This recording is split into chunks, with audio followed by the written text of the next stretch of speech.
안녕하세요 여러분. Know Your Pain, 내 통증을 알라 9번째 시간입니다. 오늘도 통증을 제대로 알아가는 시간 기대되시죠? 우리가 통증의 다양한 원인을 차근차근 살펴봤는데요. 어느덧 이 긴 여행이 막바지에 접어들었습니다. 이번에는 드디어 통증 치료법에 대해 이야기해보려 합니다. 많은 분들이 도대체 어떻게 관리해야 하나요? 라고 물어보셨거든요. 우선 통증을 없애는 가장 확실한 방법은 원인을 직접 해결하는 것이죠.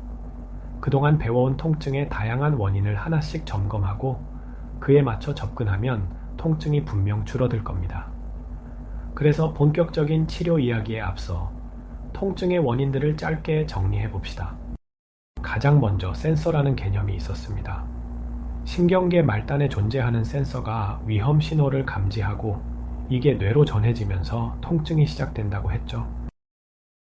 뇌가 여러 정보를 종합해 최종적으로 통증이라는 신호를 만든다는 게 핵심입니다.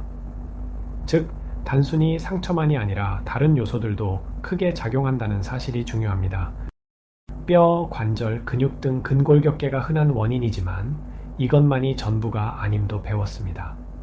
특히 근막에 센서가 많다는 점도 중요합니다. 다음은 맥락입니다. 똑같은 통증이라도 주변 상황, 환경, 감정 상태 등에 따라 통증 강도가 달라질 수 있습니다. 또 감정이나 생각이 뇌를 바꾸고 바뀐 뇌가 다시 감정과 생각을 만들어내서 통증에 영향을 준다고 말씀드렸죠. 염증은 조직이 손상됐을 때 필연적으로 발생하는 반응이지만 우리 몸을 보호해주는 중요한 역할도 한다고 했습니다. 염증이나 손상 등의 이유로 신경이 더욱 예민해지는 경우 작은 자극에도 큰 통증이 느껴지거나 염증을 키울 수 있다고 말씀드렸죠. 교감신경계가 과도하게 활성화되면 스트레스가 높아지고 결국 통증도 커질 수 있습니다. 마지막으로 신체 정렬이 틀어져 있으면 아무리 좋은 자세라도 통증이 생길 수 있죠. 결국 통증, 특히 만성 통증은 이 모든 요소가 복합적으로 얽혀 있기 때문에 단 하나의 방법만으로 완벽한 해결을 기대하기 어렵습니다. 그래서 보통 치료 목표는 다음 4가지로 정합니다. 첫째, 염증은 필요하다면 적절하게 유지한다. 둘째, 과민해진 신경을 안정화시킨다.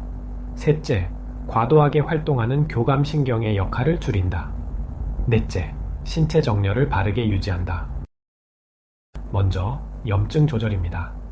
진통소염제나 스테로이드 주사를 무턱대고 쓰면 오히려 손상된 조직이 치유되는 과정을 방해할 수도 있으니 주의해야 합니다. 다음으로 신경 안정화입니다. 이 부분은 전문가마다 개인차가 큽니다. 저는 주사치료나 기계치료, 수기치료 등 다양한 방식으로 접근합니다. 세 번째, 교감신경이 과도하게 활발하면 통증이 더 심해지므로 요가나 명상, 적당한 운동, 사교활동 등으로 스트레스를 줄이는 노력이 중요합니다. 지속적인 스트레스 요인이 있다면 가능한 한 피하거나 조절하세요. 마지막으로 신체 정렬 부분입니다. 저는 개인적으로 힐리프트 깔창을 즐겨 사용하는데 전문가마다 본인이 선호하는 다른 교정 도구나 재활 운동 등이 있습니다. 제 방법에 대해서는 다른 영상에서 자세히 설명해 드릴게요. 통증은 단순한 조직 손상이 아니라 뇌에서 다양한 신호와 정보를 종합해 만들어낸 결과물입니다.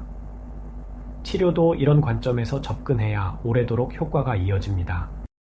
세상에는 통증 치료법이 정말 많습니다.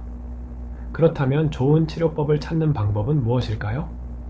치료진이 이런 목표를 가지고 치료하는가를 확인해 보시면 됩니다. 오늘은 여기까지입니다. 다음 편에서는 지금까지 쌓아온 내용을 종합해 가장 궁금해하시는 질문들을 해결해 드리겠습니다. 시청해 주셔서 감사합니다. 구독과 좋아요도 꼭 부탁드립니다.